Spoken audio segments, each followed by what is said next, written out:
Good morning. मैं उम्मीद करती हूँ कि आप सब अच्छे से होंगे और अच्छी तरह पढ़ाई भी कर रहे होंगे। तो आज हम लोग 9th क्लास के हिस्ट्री में पढ़ेंगे चैप्टर नंबर 3, नाज़ीवाद और हिटलर का उदय। हिटलर एक बहुत ही प्रभावशाली व्यक्ति था और इसका व्यक्तित्व बहुत ही प्रभावशाली था और आकर्षक था। यह बहुत ही उच्च कोटि का एक वक्ता भी था जो अपने जोशीले भाषणों द्वारा लोगों पर जादू सा असर कर देता था। लोग उसके भाषणों को सुनने के लिए दूर दूर से आया करते थे। उसने अपने भाषणों में वादा किया कि वह बेरोजगारों को रोजगार देगा और नौजवानों को एक सुरक्षित भविष्य देगा और तमाम विदेशी साजिशों का मुंह तोड़ जवाब देगा। लोगों ने उसके समर्थन में बड़ी बड़ी रैलियां की और जनसभाएं आयोजित की। नाज़ियों ने अपने प्रचार में हिटलर को एक ऐसे मसीहा के रूप में पेश किया जैसे उनका जन्म ही जर्मनी के उत्थान के लिए हुआ हो। तो कहानी शुरू होती है बच्चों, ये 1945 की है। एक हेलमुट नामक 11 वर्षीय जर्मन लड़का है जो बिस्तर पर लेटे लेटे सोच रहा है और उसी समय उसे अपने मम्मी पापा माता पिता की दबी दबी सी आवाज़ें सुनाई देती है। हेलमुट जो है वो सुनने की कोशिश करता है। उससे पहले आपको बता दें कि मित्र राष्ट्र में कौन कौन से देश थे। एक तरफ था मित्र राष्ट्र और दूसरी तरफ थे धुरी राष्ट्र। तो मित्र राष्ट्र में जो देश थे उसमें था फ्रांस, ब्रिटेन और बाद में उसमें रसिया और अमेरिका भी जुड़ गया था। और दूसरी तरफ था धुरी राष्ट्र जिसमें था जापान, जर्मनी और इटली। तो ये 20वीं शताब्दी की शुरुआत में जर्मनी जो है वो एक शक्तिशाली देश था। 1914 में फ्रांस और ब्रिटेन पर हमला कर दिया क्योंकि इसे लगता था कि जितने भी आसपास देश हैं वो सबको अपने कब्जा में कर ले, और उसने ऐसा किया भी। उसके आसपास के देशों पर उसने कब्जा कर लिया। तो आइए आप आगे देखते हैं किताब में।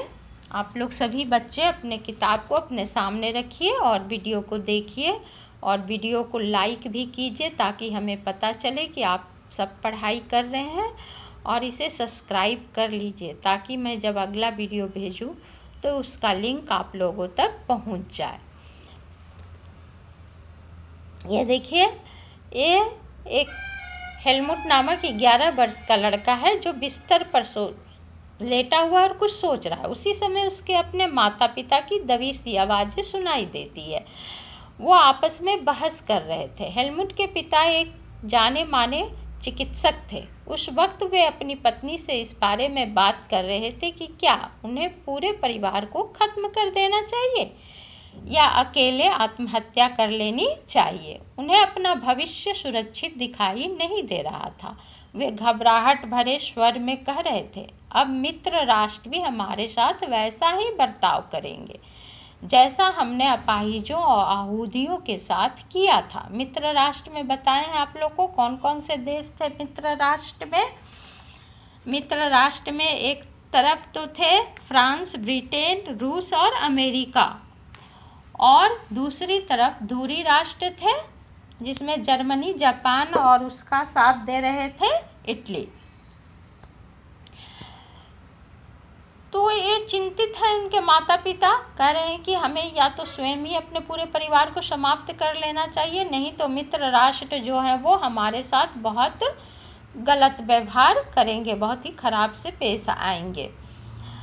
अगले दिन वे हेलमुट को लेकर बगीचे में घूमने गए। यह आखिरी मौका था जब हेलमुट अपने पिता के साथ बगीचे में घूमने गया था। दोनों ने बच्चों के पुराने गीत गाए और खूब सारा वक्त खेलते कूदते बिताया। कुछ समय बाद हेलमुट के पिता ने अपने दफ्तर में खुद को गोली मार ली।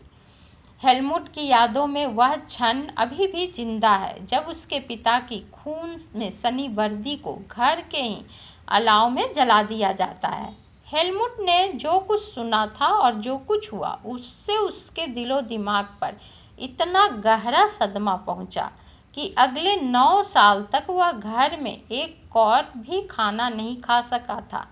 उसे डर रहता था कि उसकी माँ भी उसे कहीं जहर देकर मार न दे। हेलमुट को शायद समझ में ना आया हो, लेकिन हकीकत यह है कि उसके पिता जो थे वो एक नाज़ी थे। नाज़ीवाद का मतलब है एक संगठन था, एक पार्टी थी नाज़ियों की। वे एडॉल्फ हिटलर के कट्टर समर्थक थे। आप में से कई बच्चे नाज़ी और उसके नेता हिटलर के बारे में जानते होंगे। आपको शायद पता होगा कि हिटलर जर्मनी को दुनिया का सबसे ताकतवर देश बनाने को कटिबद्ध था। वह पूरे यूरोप को जीत लेना चाहता था। आपने यह भी सुना होगा कि उसने यहूदियों को मरवाया था, लेकिन नाज़ीवाद सिर्फ इन इक्का दुक्का घटनाओं का नाम नहीं है। यह दुनिया और राजनीति के बारे में एक महत्वपूर्ण व्यवस्था, विचारों की एक पूरी संरचना का नाम है। आइए समझने की कोशिश करें कि नाज़ीवाद का मतलब क्या था। इस सिलसिले में सबसे पहले हम यह देखेंगे कि हेलमुट के पिता ने आत्महत्या क्यों की थी। वे किस चीज़ से डरे हुए थे। मई 1945 में जर्मनी ने मित्र राष्ट्रों के सामने समर्पण कर दिया। हिटलर को अंदाजा हो चुका था कि अब उसकी लड़ाई का हश्र क्या होने वाला है। हिटलर और उसके प्रचार मंत्री गोबल्स ने बर्न के एक बंकर में पूरे परिवार के साथ अप्रैल में ही आत्महत्या कर ली थी।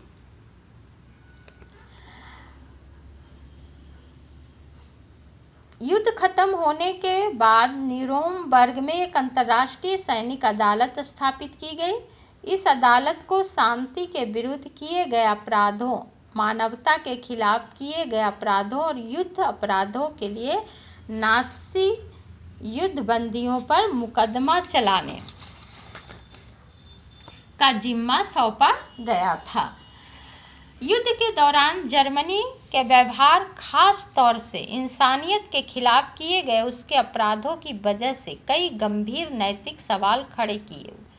उसके कृत्यों की दुनिया भर में निंदा की गई थी, क्योंकि उसने बहुत अत्याचार किया था। लोगों को गैस चैम्बरों में भरकर और मार दिया जाता था। अपाहिजों के साथ भी बहुत बुरा सलूक किया जाता था, उन्हें भी मार दिया जाता था। आगे हम लोग इस किताब में पढ़ेंगे।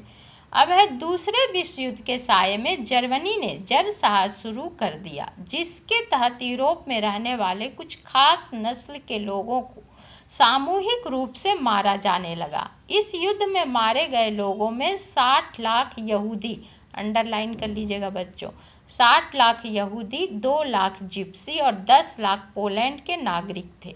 साथ ही मानसिक व शारीरिक रूप से अपंग घोषित किए गए 70,000 जर्मन नागरिक भी मार डाले गए। यहाँ तक कि अपंग अपाहिजों को भी नहीं छोड़ा जाता था। इनके अलावा ना जाने कितने ही राजनीतिक विरोधियों को भी मौत की नींद सुला दिया गया।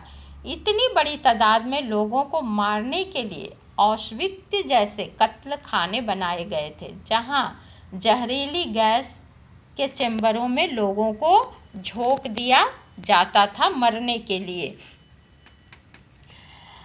असल में मित्र राष्ट्र पराजित जर्मनी पर इस बार कठोर दंड नहीं थोपना चाहते थे, जिस तरह का दंड उसने प्रथम विश्व युद्ध में जर्मनी पर थोपा था। बहुत सारे लोगों का मानना था कि पहले विश्व युद्ध के आखिर में जर्मनी के लोग जिस तरह के अनुभव से गुजरे, उसने भी नाज़ी जर्मनी के उदय में योगदान दिया था। यह अनुभव क्या था? पहला, वाइमर गणराज्य का जन्म। पहला ये इसको समझना आवश्यक है, वाइमर गणराज्य का जन्म। 20वीं शताब्दी की शुरुआती सालों में जर्मनी एक ताकतवर साम्राज्य था। उसने ऑस्ट्रेलियाई साम्राज्य के साथ मिलकर मित्र राष्ट्र में इंग्लैंड, फ्रांस और रूस थे, अंडरलाइन कर लीजिए, के खिलाफ पहला विश्व युद्ध लड़ा था। पहला विश्व युद्ध हुआ था 1914 में शुरू हुई थी और 1918 तक चली थी। दुनिया की सभी बड़ी शक्तियां यह सोचकर इस युद्ध में कूद पड़ी थी कि उन्हें जल्दी ही विजय मिल जाएगी। सभी को किसी न किसी फायदे की उम्मीद थी। उन्हें अंदाजा नहीं था कि यह युद्ध इतना लंबा खींच जाएगा और पूरे यूरोप को आर्थिक दृष्टि से निचोड़ कर रख देगा। फ्रांस और बेल्जियम पर कब्जा करके जर्मनी ने शुरुआत में सफलताएं हासिल की, लेकिन 1917 में जब अमेरिका भी मित्र राष्ट्रों में शामिल हो गया तो इस खेमे को काफ़ी ताकत मिली और आखिरकार नवंबर 1918 में उन्होंने केंद्रीय शक्तियों को हराने के बाद जर्मनी को भी घुटने टेकने पर मजबूर कर दिया और हिटलर ने 1918 में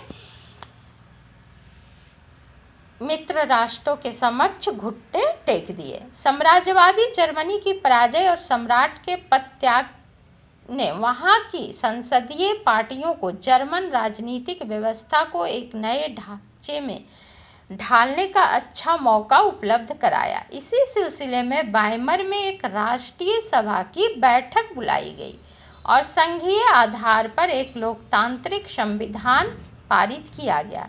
नई व्यवस्था में जर्मन संसद यानी राइखस्टाग के लिए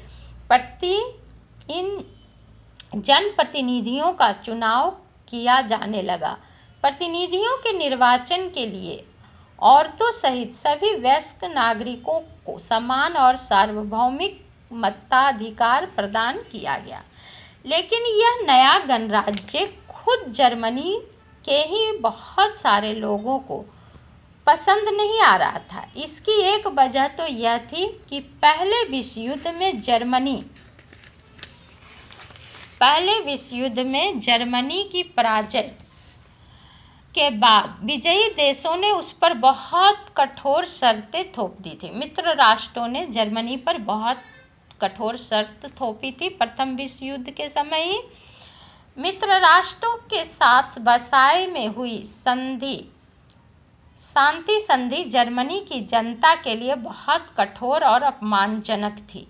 इस संधि की वजह से जर्मनी को अपने सारे उपनिवेश, तकरीबन 10% आबादी, 13% भूभाग, 75% लौह भंडार और 26% कोयला भंडार फ्रांस, पोलैंड, डेनमार्क और लिथुआनिया के हवाले करने पड़े थे दंड स्वरूप जर्मनी को इन सारी चीज़ों को देना पड़ गया था। किसे? फ्रांस, पोलैंड और डेनमार्क और लिथुआनिया को। जर्मनी की रही सही ताकत खत्म करने के लिए मित्र राष्ट्रों ने उसकी सेना भी भंग कर दी। युद्ध अपराधबोध अनुच्छेद के तहत युद्ध के कारण हुई सारी तबाही के लिए जर्मनी को जिम्मेदार ठहराया गया और युद्ध में जितनी हानि पहुंची थी, पैसे से लेके